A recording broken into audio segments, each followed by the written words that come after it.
ಶಿವಬಾಬನಿಗೆ ಆನಂದವು. ಶಾಂತಿಯ ಮಾರ್ಗದಿ ಧ್ಯಾನ ಮಾಡುವುದು ಬಾಬನಿಗೆ ಶಿವಬಾಬನಿಗೆ ಆನಂದವು. ಸ್ವರಾಜ್ಯದ ಆತ್ಮರಿಗೆ ಸಂತಸವು. ಶಾಂತಿಯ ಮಾರ್ಗದಿ ಧ್ಯಾನ ಮಾಡುವುದು ಬಾಬನಿಗೆ ಶಿವಬಾಬನಿಗೆ ಆನಂದವು.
ಸಂಪೂರ್ಣರಾಗುವ ಮುಂದು ಭೋಗವ ತ್ಯಜಿಸಿ ಯೋಗವ ಅರಸಿ ಸಂಪೂರ್ಣರಾಗುವ ಮುಂದು. ಶಾಂತಿಯ ಮಾರ್ಗದಿ ಧ್ಯಾನ ಮಾಡುವುದು ಬಾಬನಿಗೆ ಶಿವಬಾಬನಿಗೆ ಆನಂದವು. ಸ್ವರಾಜ್ಯದ ಆತ್ಮರಿಗೆ ಸಂತಸವು. ಶಾಂತಿಯ ಮಾರ್ಗದಿ ಧ್ಯಾನ ಮಾಡುವುದು ಬಾಬನಿಗೆ ಶಿವಬಾಬನಿಗೆ ಆನಂದವು.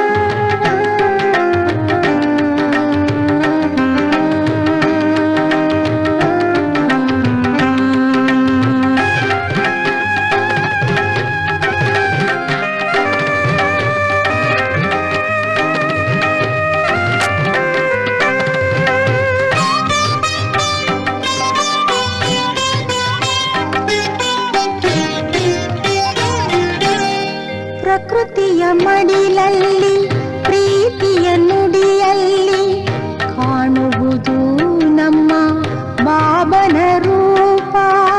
ಪ್ರಕೃತಿಯ ಮಡಿಲಲ್ಲಿ ಪ್ರೀತಿಯ ನುಡಿಯಲ್ಲಿ ಕಾಣುವುದು ನಮ್ಮ ಬಾಬನ ರೂಪ. ಕ್ರಾಂತಿಯ ಅಳಿಸಿ ಶಾಂತಿಯ ಉಳಿಸಿ ನೆಮ್ಮದಿ ಜ್ಯೋತಿ ಸ್ವರೂಪ. ಜ್ಞಾನದ ಭಾವ ಶಕ್ತಿಯ ಕಿರಣ ತುಂಬಲಿ ಮನವ ತುಂಬಲಿ. ಆಸೆ ಎಂಬ ಮನುಬೊಂಬೆಯ ಬಯಕೆ ತೊರೆಯಲಿ ಮನವೇ ತೊರೆಯಲಿ. ಜ್ಞಾನ ಚಿಂತೆಯಲಿ ಬಾಬನ ಸ್ಮರಿಸಿ ನಲಿಯಲಿ ಮನವು ಅರಳಲಿ. ಜ್ಞಾನ ಚಿಂತೆಯಲಿ ಬಾಬನ ಸ್ಮರಿಸಿ ನಲಿಯಲಿ ಮನವು ಅರಳಲಿ. ಶಾಂತಿಯ ಮಾರ್ಗದಿ ಧ್ಯಾನ ಮಾಡುವುದು ಬಾಬನಿಗೆ ಶಿವಬಾಬನಿಗೆ ಆನಂದವು. ಸ್ವರಾಜ್ಯದ ಆತ್ಮರಿಗೆ ಸಂತಸವು. ಶಾಂತಿಯ ಮಾರ್ಗದಿ ಧ್ಯಾನ ಮಾಡುವುದು ಬಾಬನಿಗೆ ಶಿವಬಾಬನಿಗೆ ಆನಂದವು. ಭಾವನಿಗೆ ಶಿವ ಭಾವನಿಗೆ ಆನಂದವು.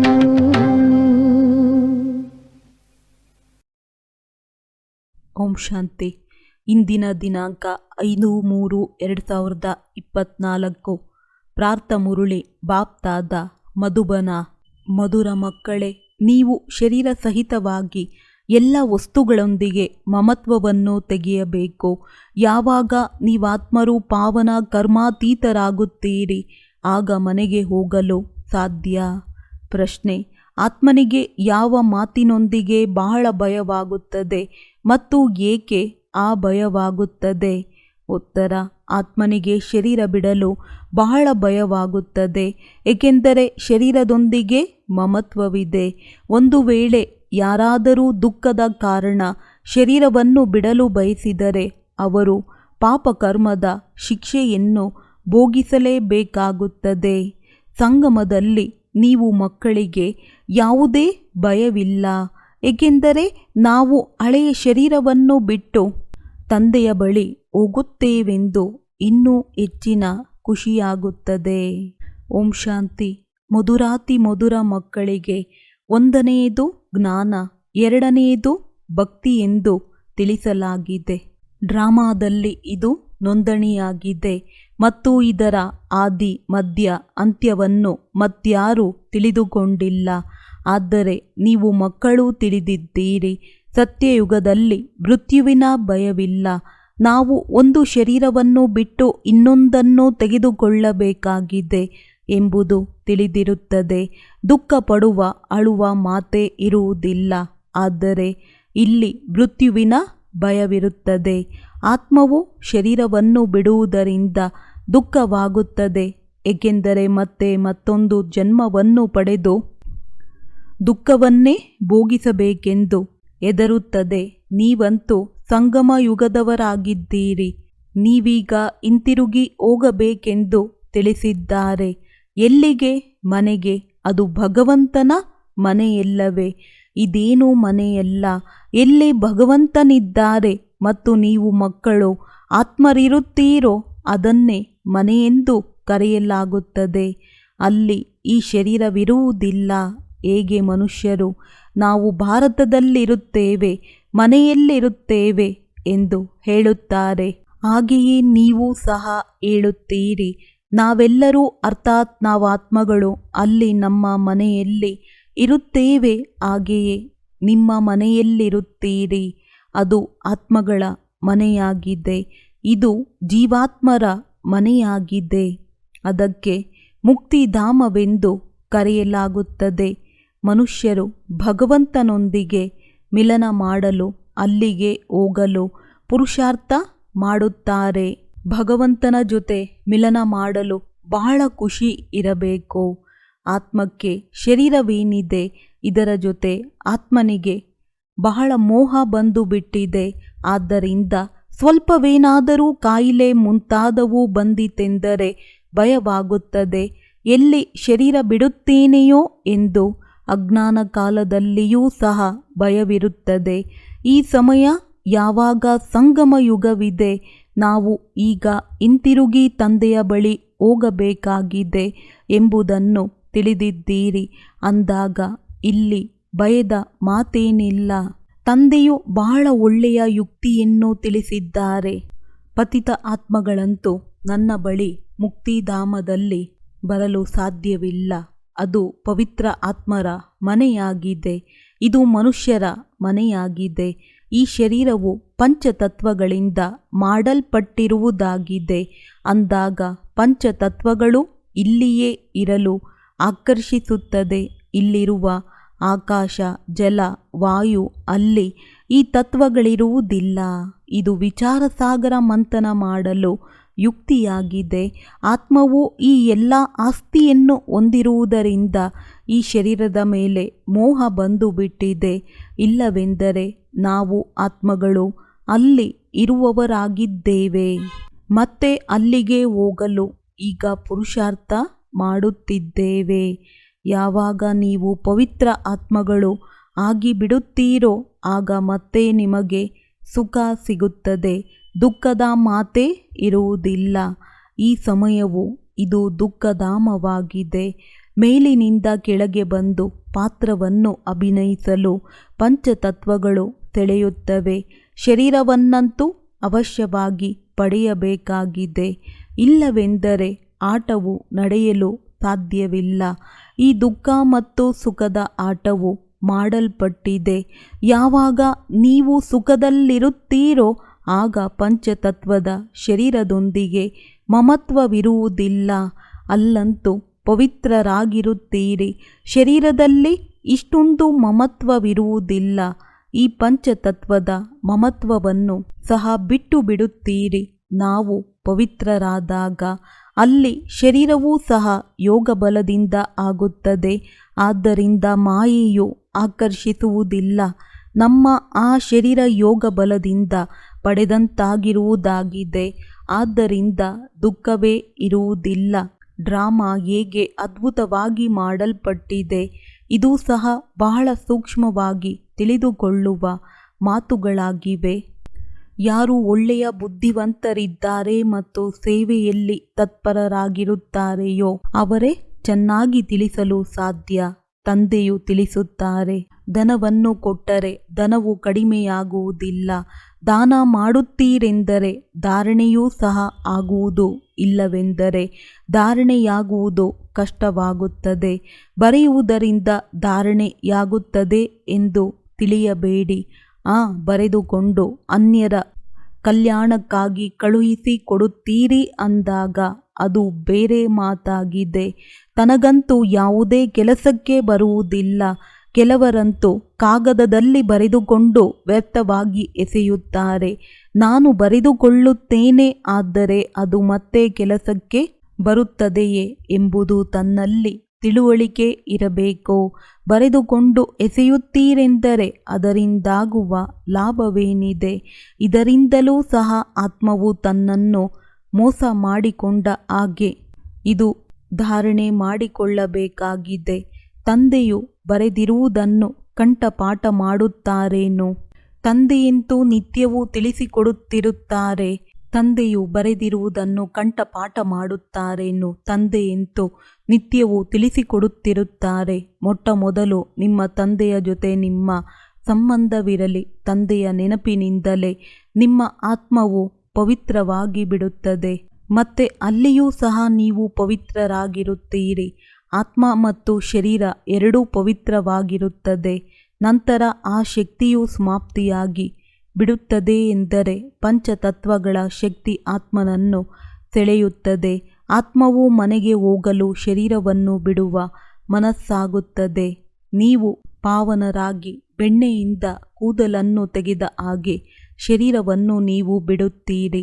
ನೀವು ಮಕ್ಕಳು ಶರೀರ ಸಹಿತವಾಗಿ ಎಲ್ಲ ವಸ್ತುಗಳೊಂದಿಗೆ ಮಮತ್ವವನ್ನು ತೆಗೆದುಹಾಕಬೇಕು. ನಾವು ಆತ್ಮಗಳು ಶರೀರವಿಲ್ಲದೆ ಬಂದಿದ್ದೆವು. ನಾವು ಪವಿತ್ರರಾಗಿದ್ದೆವು. ಈ ಪ್ರಪಂಚದ ಜೊತೆ ಮಮತ್ವವಿರಲಿಲ್ಲ. ಅಲ್ಲಿ ಶರೀರವನ್ನು ಬಿಟ್ಟರೆ ಯಾರೂ ಅಳುವುದೇ ಇಲ್ಲ. ಯಾವುದೇ ಕಷ್ಟವಿರುವುದಿಲ್ಲ. ಕಾಯಿಲೆಯೂ ಇರುವುದಿಲ್ಲ. ಶರೀರದೊಂದಿಗೆ ಮಮತ್ವವಿರುವುದಿಲ್ಲ.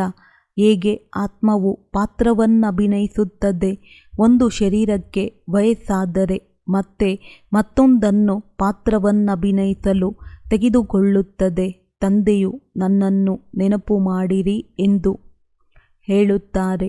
ಈ ಜ್ಞಾನವು ಬುದ್ಧಿಯಲ್ಲಿದೆ. ಪವಿತ್ರರಾಗಿ ಬರಬೇಕೆಂದು ತಂದೆಯು ತಿಳಿಸುತ್ತಾರೆ. ಈಗಂತೂ ಎಲ್ಲರೂ ಪತಿತರಾಗಿದ್ದಾರೆ. ಆದ್ದರಿಂದ ಪಂಚತತ್ವದ ಶರೀರದೊಂದಿಗೆ ಮೋಹವಿದೆ.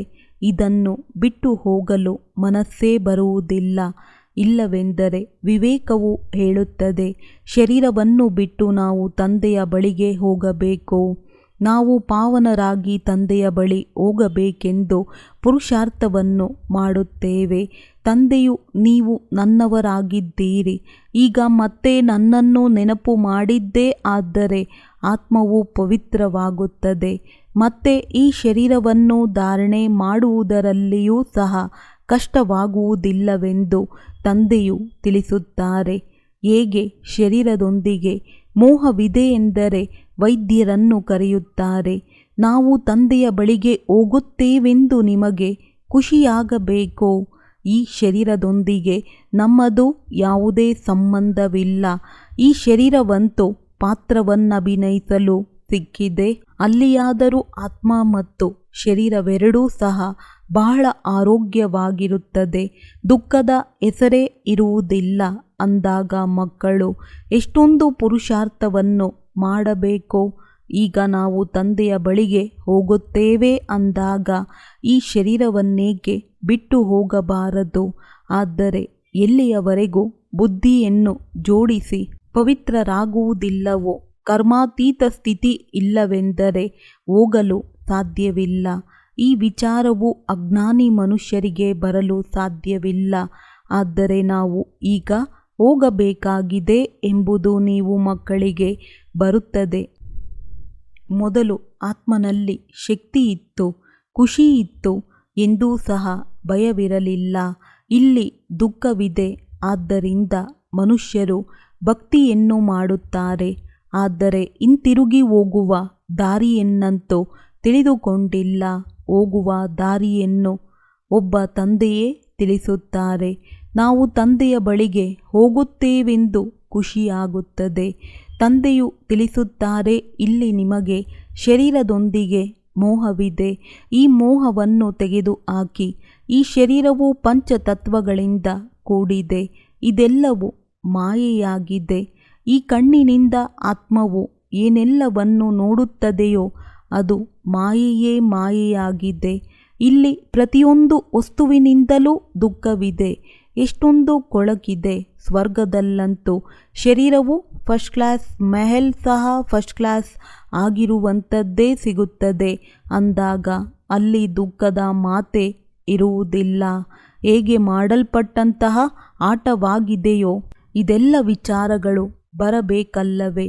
ತಂದೆಯು ತಿಳಿಸುತ್ತಾರೆ, ಮಕ್ಕಳೇ, ಬೇರೆ ಏನನ್ನು ತಿಳಿದುಕೊಳ್ಳಲಿಲ್ಲವೆಂದರೆ ತಂದೆಯನ್ನು ನೆನಪು ಮಾಡಿದ್ದೇ ಆದರೆ ವಿಕರ್ಮ ವಿನಾಶವಾಗುತ್ತದೆ. ಸ್ವರ್ಗದಲ್ಲಿ ಹೋಗುತ್ತೀರಿ. ನಾವಂತೂ ಆತ್ಮರಾಗಿದ್ದೇವೆ. ಈ ಶರೀರರೂಪಿ ವಸ್ತ್ರವು ನಂತರದಲ್ಲಿ ಸಿಕ್ಕಿದೆ ಅಂದಾಗ ಈ ಶರೀರದೊಂದಿಗೆ ಏಕೆ ಸಿಲುಕಿಕೊಳ್ಳಬೇಕು? ಇದಕ್ಕೆ ರಾವಣ ರಾಜ್ಯವೆಂದು ಕರೆಯಲಾಗುತ್ತದೆ. ರಾವಣ ರಾಜ್ಯದಲ್ಲಿ ದುಃಖವೇ ದುಃಖವಿರುತ್ತದೆ. ಸತ್ಯಯುಗದಲ್ಲಿ ದುಃಖದ ಮಾತೇ ಇರುವುದಿಲ್ಲ. ತಂದೆಯ ನೆನಪಿನಿಂದ ನಾವು ಶಕ್ತಿಯನ್ನು ಪಡೆದುಕೊಳ್ಳುತ್ತೇವೆ, ಏಕೆಂದರೆ ಬಲಹೀನರಾಗಿ ಬಿಟ್ಟಿದ್ದೇವೆ. ದೇಹಾಭಿಮಾನವು ಎಲ್ಲದಕ್ಕಿಂತಲೂ ನಿರ್ಬಲನನ್ನಾಗಿ ಮಾಡುವಂಥದ್ದಾಗಿದೆ. ಅಂದಾಗ ತಂದೆಯು ತಿಳಿಸುತ್ತಾರೆ, ಈ ಡ್ರಾಮಾ ಮಾಡಲ್ಪಟ್ಟಿರುವುದಾಗಿದೆ. ಇದಂತೂ ನಿಂತು ಹೋಗಲು ಸಾಧ್ಯವಿಲ್ಲ. ಮೋಕ್ಷ ಮುಂತಾದುವುದರ ಮಾತೇ ಇಲ್ಲ. ಇದು ಮಾಡಲ್ಪಟ್ಟಂತಹ ನಾಟಕವಾಗಿದೆ. ಏತಕ್ಕಾಗಿ ಚಿಂತಿಸಬೇಕು ಎಂದೂ ಸಹ ಹೇಳುತ್ತಾರೆ. ಯಾವುದು ಕಳೆದು ಹೋಯಿತೋ ಅದು ಮತ್ತೆ ಆಗಲೇಬೇಕಾಗಿದೆ. ಚಿಂತೆಯ ಮಾತೇ ಇಲ್ಲ. ಸತ್ಯಯುಗದಲ್ಲಿ ಕೆಟ್ಟದ್ದು ಯಾವುದೂ ಇರುವುದಿಲ್ಲ. ಇಲ್ಲಂತೂ ಚಿಂತೆ ಇದೆ. ಇದು ಡ್ರಾಮಾ ಎಂದು ತಂದೆಯು ತಿಳಿಸುತ್ತಾರೆ. ನೀವು ಹೀಗೆ ನನ್ನ ಬಳಿ ತಲುಪುತ್ತೀರಿ ಎಂದು ತಂದೆಯು ದಾರಿಯನ್ನು ತೋರಿಸಿದ್ದಾರೆ. ಬೆಣ್ಣೆಯಲ್ಲಿನ ಕೂದಲನ್ನು ತೆಗೆದ ಹಾಗೆ ಕೇವಲ ನೀವು ನನ್ನನ್ನು ನೆನಪು ಮಾಡಿದ್ದೇ ಆದರೆ ಪವಿತ್ರರಾಗುತ್ತೀರಿ. ಪಾವನರಾಗುವ ಯುಕ್ತಿ ಮತ್ತೇನೂ ಇಲ್ಲ. ನಾವು ರಾವಣ ರಾಜ್ಯದಲ್ಲಿ ಕುಳಿತಿದ್ದೇವೆಂದು ನೀವು ತಿಳಿದಿದ್ದೀರಿ. ಅದು ಈಶ್ವರಿಯ ರಾಜ್ಯವಾಗಿದೆ. ಈಶ್ವರಿಯ ರಾಜ್ಯ ಮತ್ತು ರಾವಣ ರಾಜ್ಯದ ಆಟವು ಇದಾಗಿದೆ. ಈಶ್ವರನು ಹೇಗೆ ಬಂದು ಸ್ಥಾಪನೆಯನ್ನು ಮಾಡುತ್ತಾನೆಂದು ಯಾರಿಗೂ ಸಹ ತಿಳಿದಿಲ್ಲ. ತಂದೆಗೆ ಜ್ಞಾನ ಸಾಗರನೆಂದು ಹೇಳಲಾಗುತ್ತದೆ. ಅವರೇ ಬಂದು ಎಲ್ಲವನ್ನೂ ತಿಳಿಸುತ್ತಾರೆ. ಈಗ ನೀವು ಎಲ್ಲದರ ಜ್ಞಾನವನ್ನು ತಿಳಿದುಕೊಳ್ಳುತ್ತಿದ್ದೀರಿ, ಮತ್ತೆ ಎಲ್ಲ ಜ್ಞಾನವನ್ನು ಮರೆತು ಬಿಡುತ್ತೀರಿ. ಯಾವ ವಿದ್ಯೆಯಿಂದ ನಾವು ಪದವಿಯನ್ನು ಪಡೆಯುತ್ತೇವೆಯೋ ಅದೆಲ್ಲವೂ ಮರೆತು ಹೋಗುತ್ತದೆ.